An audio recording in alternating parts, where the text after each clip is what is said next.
essa despedida da tua personalidade, esse eu que você olha no espelho, esse eu que está repleto de identificações, que todos ao redor te conhecem por esse nome, pelas coisas que você faz, pelo teu sucesso na vida, pelo teu infortúnio, pela tua inteligência, pela tua mediocridade.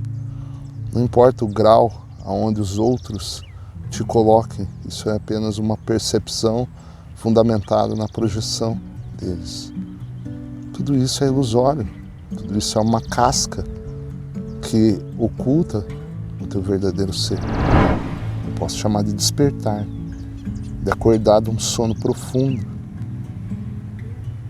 de ter as bases, de ter o alicerce para uma vida plena, para uma vida de bem-aventurança, para além de condições externas, mas uma percepção interna, forte, convicta, que se fortalece a cada dia, a cada descarte dessa personalidade.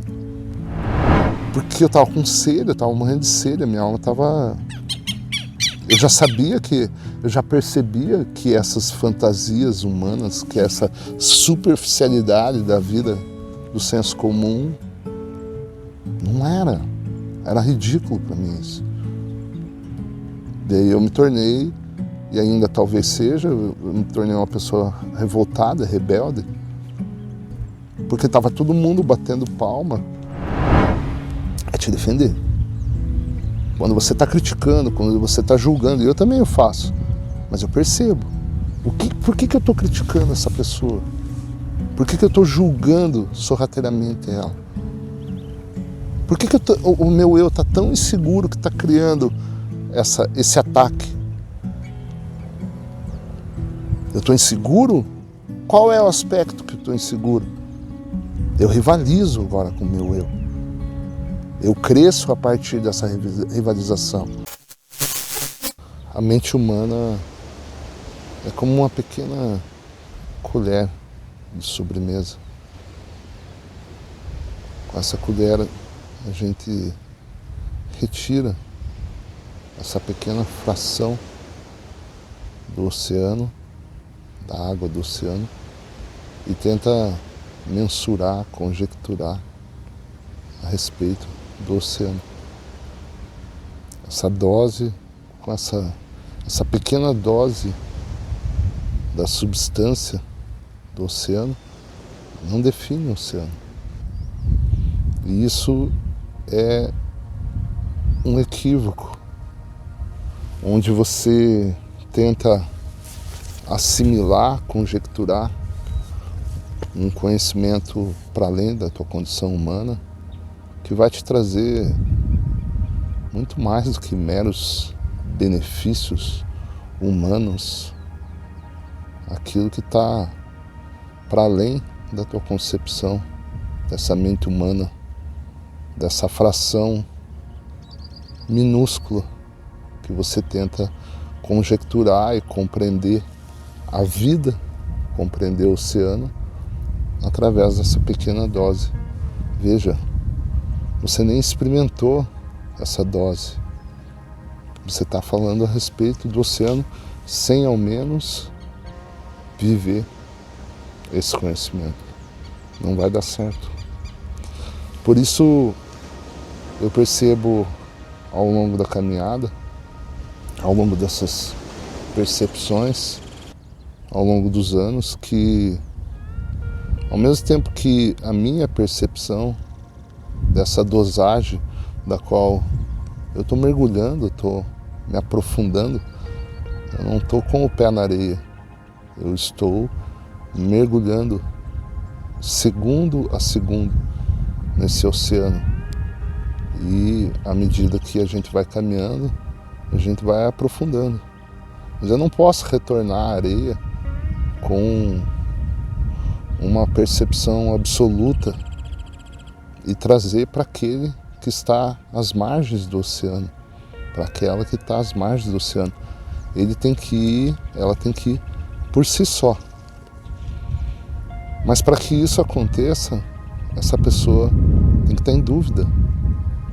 Ela tem que estar com vontade de mergulhar. Ela tem que estar com sede. A alma dela tem que estar com sede, com fome. Ela tem que estar, até certo ponto, cansada dessas distrações,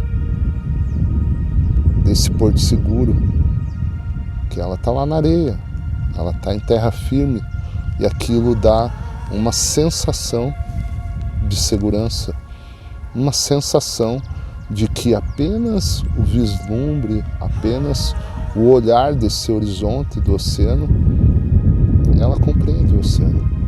Mas é uma ilusão, uma grande ilusão. E ainda que você mergulhe, você terá percepções. Você não consegue absorver esse oceano inteiro com essa pequena colher que é a sua mente. E então, essas percepções, até certo ponto, elas não conseguem ser racionalizadas. Mas agora você compreende que aquela visão do horizonte que você tinha das margens do oceano é bem diferente. E você não tem como explicar para ninguém. Essa pessoa tem que mergulhar.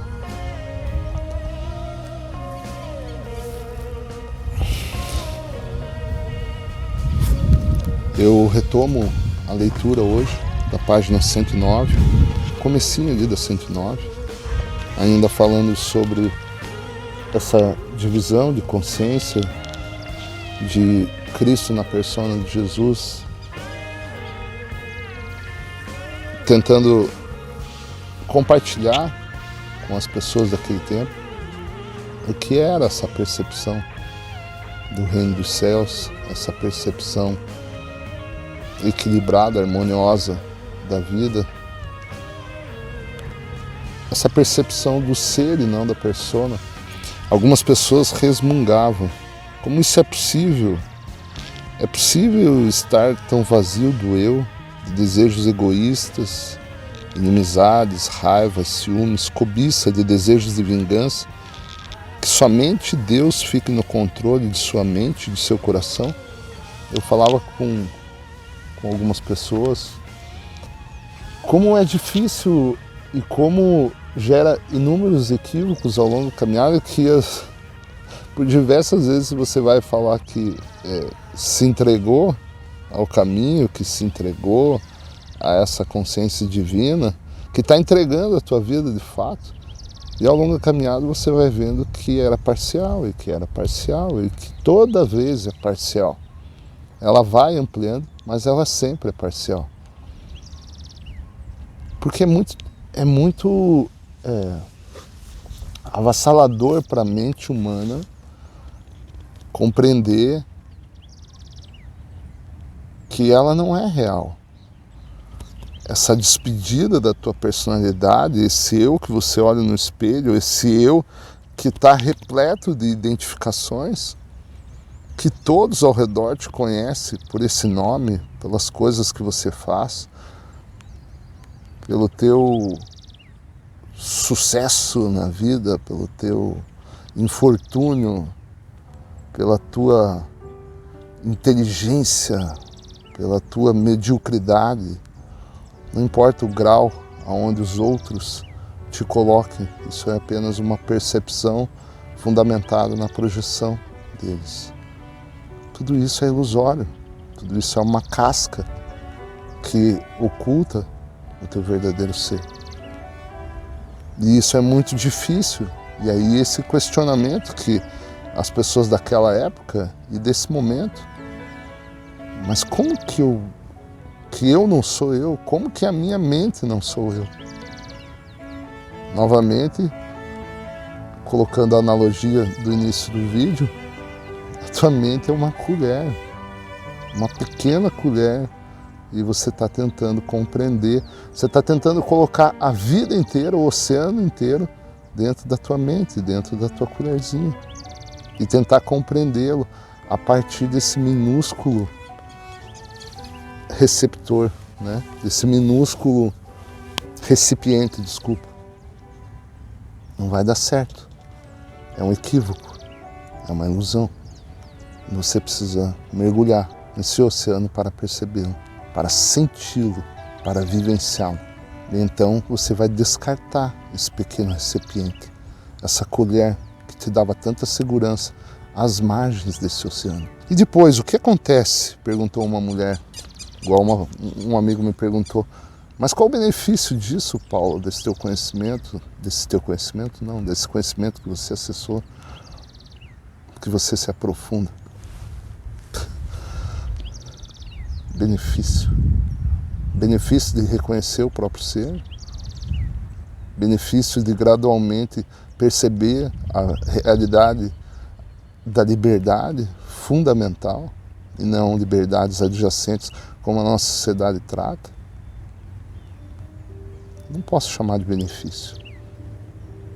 Eu posso chamar de despertar, de acordar de um sono profundo, de ter as bases, de ter o alicerce para uma vida plena, para uma vida de bem-aventurança, para além de condições externas. Mas uma percepção interna, forte, convicta, que se fortalece a cada dia, a cada descarte dessa personalidade. A cada vez que eu medito e você medita, você acorda mais forte, com mais clareza. Isso é gradual, talvez nunca chegue a um fim. Mas essa percepção de liberdade, de ser, para além de ter, para além das aparências, para além daquilo que os outros projetam em você. Eu não posso chamar isso de benefício. É muito para além disso. O benefício é esse recipiente da colherzinha. É essa mente que está aparentemente segura às margens do oceano e está falando, eu vou chegar ali na ilha e eu atravesso aqui. Esses planos pequenos, de mentes pequenas como a nossa. Essa é a condição humana. Nós somos muito pequenos nas nossas percepções. Estamos às margens do oceano. Então, você entra no estado de ser que é dirigido por Deus. Isto é totalmente belo e glorioso. É amor, é generosidade, é cuidar dos demais como cuida de si mesmo, é não julgar, pois você aceita os outros tal como são, sabendo que também são filhos de Deus e que estão igualmente sob o cuidado do Pai.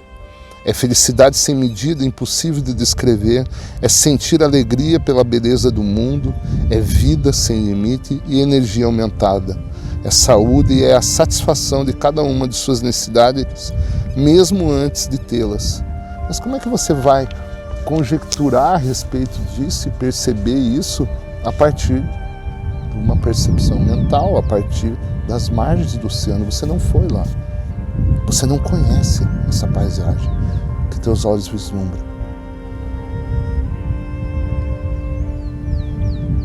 Você tem que vivenciar, você tem que mergulhar. Você tem que atravessar esse oceano até onde teus olhos veem. E será inevitavelmente de fato diferente. Como é? Mergulho. Eu não posso te descrever. Mas hoje eu sei o que em algum grau, obviamente, eu sei o que Cristo na pessoa de Jesus está tentando trazer aqui. Quando eu vinha para cá, onde eu estou gravando o vídeo, e isso acontece frequentemente na minha vida, as placas de caminhão me dando mensagens, né? E é sempre quando eu não estou procurando, e dizia Deus no comando. Parece uma frase boba, uma frase popular, uma frase... Mas à medida que você mergulha nesse oceano da vida, você começa a compreender internamente o que é isso. O que é Deus no comando? Essa palavra corrompida, né? O que é essa consciência universal de consciência divina no comando, o que é teu ser no comando da tua vida e não a tua personalidade. Eu não posso te explicar, mas você mergulhando nesse oceano, se aprofundando nesse oceano da vida, você vai perceber necessidades mesmo antes de tê-las.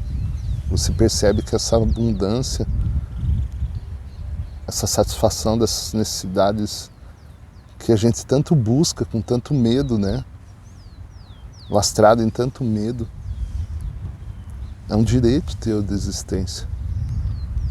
Cristo diz nas cartas que se você está experimentando um nível de necessidade básica, de pobreza, é porque você não compreendeu as características da natureza do Pai. Eu sou pai, eu procuro não deixar faltar absolutamente nada para os meus filhos, seja no âmbito físico, no âmbito emocional, no âmbito mental. Eu procuro provê-los em todos os aspectos. E eu sou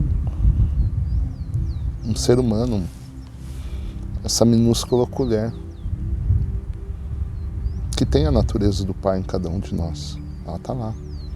Ela está coberta pelos nossos impulsos do ego, que agem em causa própria, mas ela está lá, é um emaranhado.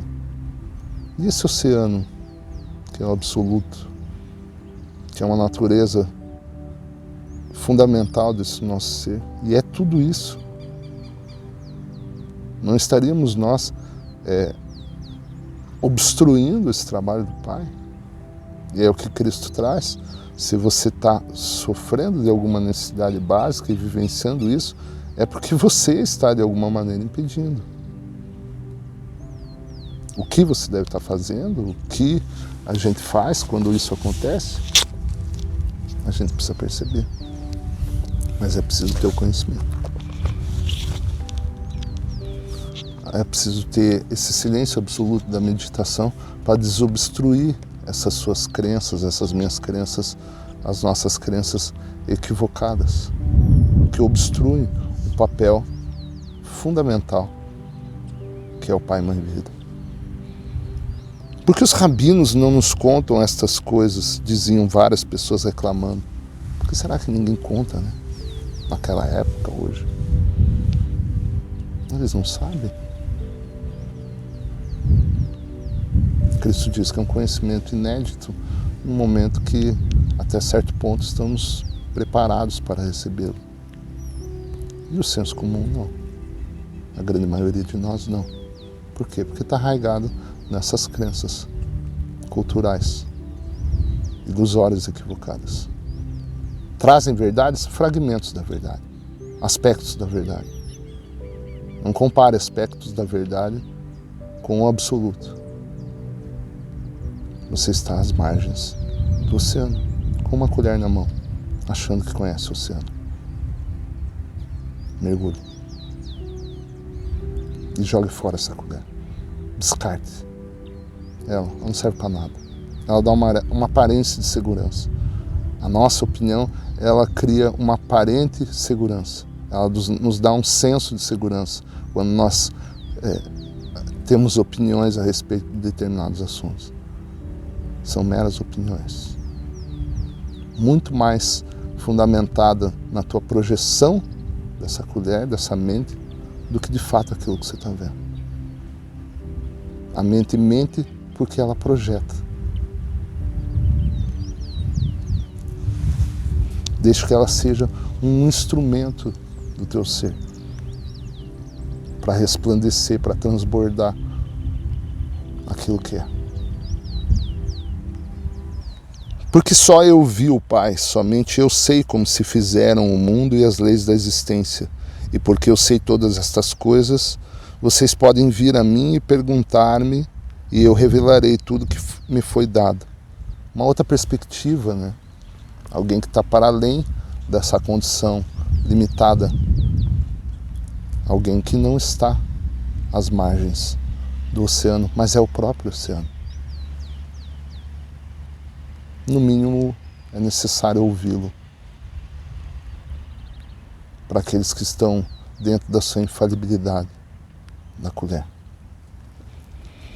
Digo a verdade, aqueles de vocês que creem, compreendem e buscam colocar minha palavra em prática a cada dia, serão salvos da tribulação que a humanidade suporta. É uma condição da humanidade, é uma condição da individualização humana. Qualquer um de nós está submetido aos impulsos do ego. Quando nos conhece, não há nada que possa ser feito. Já estão condenados. Condenados a essa prisão mental, emocional, a essa condição instintiva, reativa.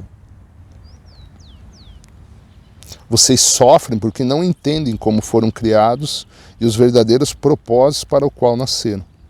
Vocês nasceram para serem filhos e herdeiros do Pai. Mas vocês viram as costas a toda a glória do reino e tentam encontrar prazer nas coisas terrenas. Enquanto fizerem isto, nunca encontrarão o reino de Deus. Não entrarão no reino dos céus. Novamente, que reino é esse? É um estado de percepção da consciência.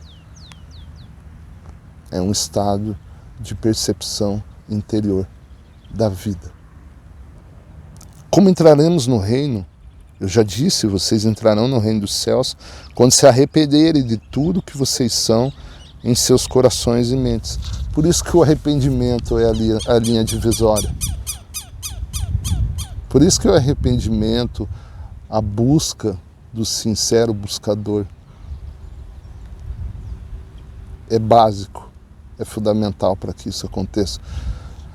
Há muitos e muitos, há mais de uma década atrás, quando esse livro chegou para mim, eu nem questionei, eu já estava procurando ele, talvez desde que eu nasci, de certa maneira.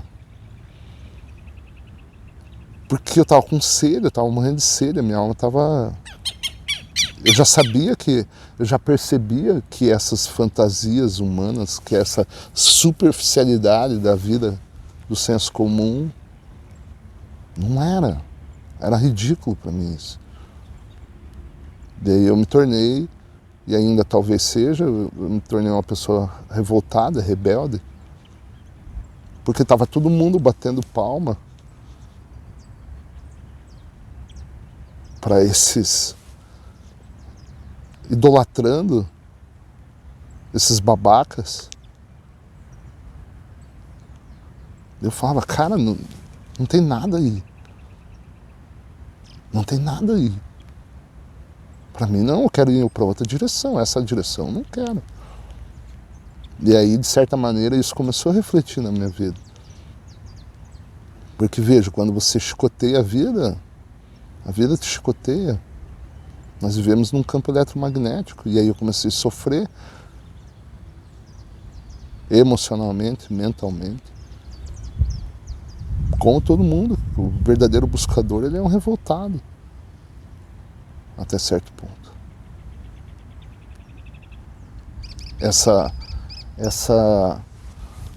Esse sofrimento que a nossa sociedade aceita é normal. Hoje eu vejo que eu não preciso ter pena de ninguém, mas eu tenho compaixão. Porque não importa as condições externas que a pessoa vive, eu percebo, ela vive no inferno mental, emocional. A vida dela é uma merda. Ah, mas externamente ela é tão fantástica. Mas você percebe que a vida dela é uma merda. Ela sabe disso. Mas, né, como se virar as costas, como virar as costas para as palmas, né, para o público que está até aplaudindo. Eu compreendo, tem que ter muita coragem. Mas chega esse momento, um dia na vida de todos nós.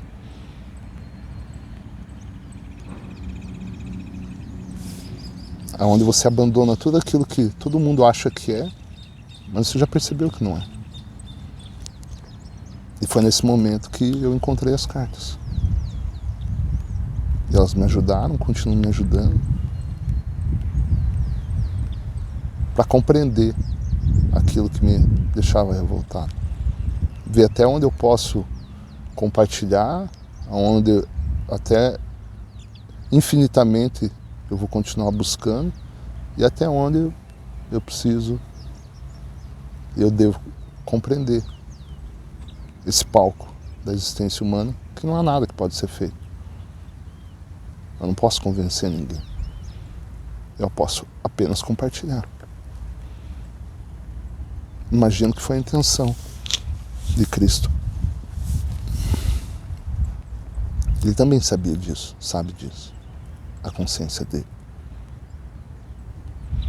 Quando vocês levarem sua maldade ao Pai e pedirem perdão e força para serem limpos de seus pensamentos, palavras e atos malignos, e finalmente os abandonem todos, então poderão ter certeza de que estarão prestes a encontrarem o reino dos céus. Veja, essa parte da maldade, ela é muito relativa, porque a atividade do ego é te defender, é defender o indivíduo. E como que uma mente que está absorvida pelo ego, que não busca a verdade, que não se arrepende, vai reconhecer a própria maldade. Isso é contrário à atividade do ego. Por isso, uma pessoa num grau muito egocêntrico, ela não enxerga o outro. Ela só enxerga ela mesma. Como que uma consciência num grau desse vai reconhecer a própria maldade? No mínimo, ela vai achar que está atendendo a algum propósito, né? E o que vale é o fim, os meios justificam o fim. Essa conversa fiada, essa baboseira aí. Quando alcançarem isso, perceberão que sua atitude para com os outros estará mudando, pois o Pai estará fazendo seu trabalho amoroso em seu interior. Perceba que quando Cristo fala ali no parágrafo anterior, né, do comportamento, né, eu não falei sobre isso, né, de desejos egoístas, de raivas, de estar vazio dessa parte do eu. Por que é tão difícil você transcender, superar isso? Porque isso é uma atividade do ego. Então é inerente ao impulso do ego, é inerente ao impacto desse impulso até que você o perceba. Quando você começa a transcender isso, e não é mentalmente, não é a partir da colher, né, que você vai compreender o oceano, que você vai acessar essas características inerentes do teu ser, ela deixa de ser comportamental. Então você não pode usar a mente para alcançar, você pode ter esse comportamento mentalmente porque você sabe que está errado, mas nunca vai ser, de fato. Ele sempre vai estar tendo, vai ser um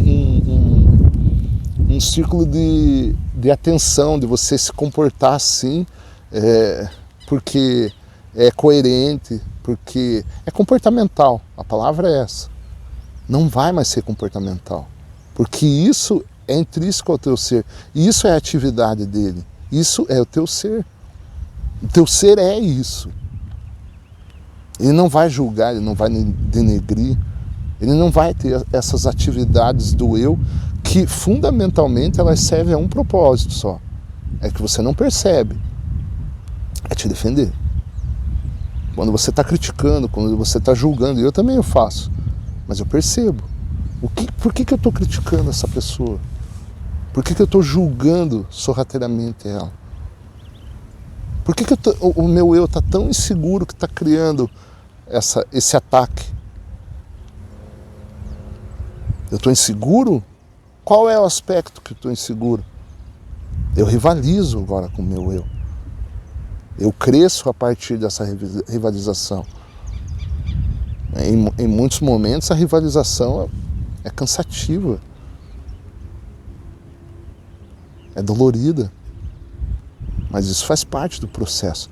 Mas quando você não tem essa percepção, você é apenas um joguete nessa rivalização. Não há essa rivalização.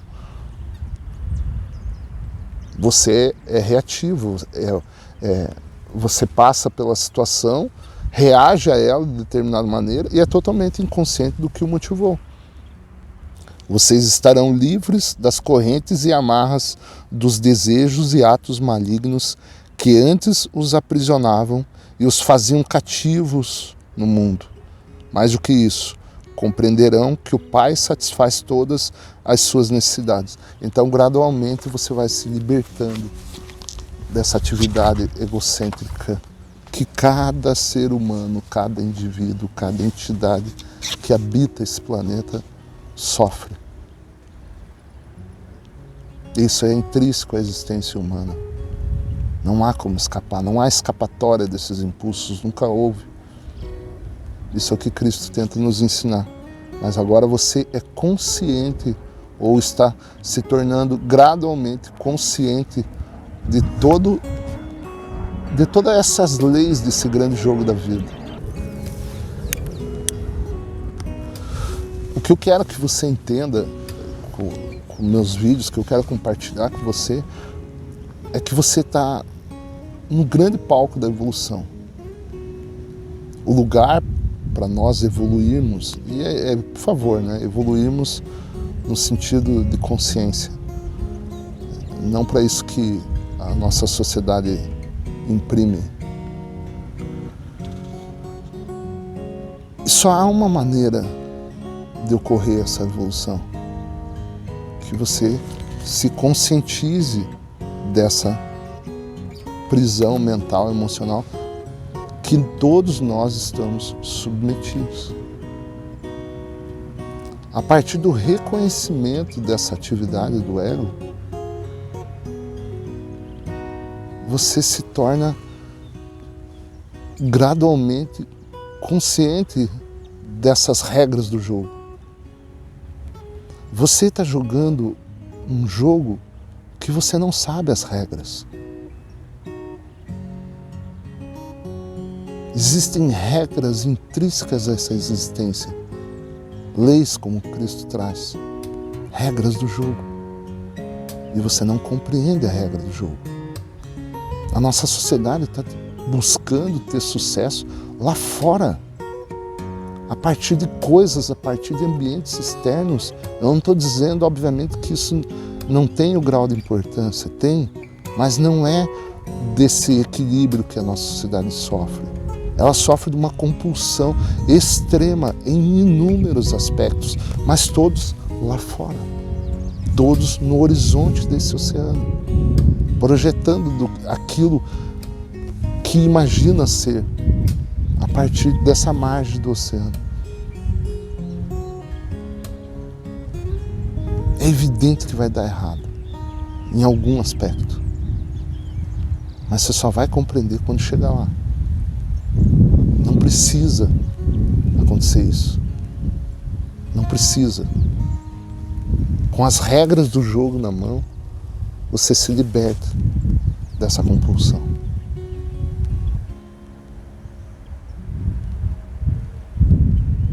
Obrigado.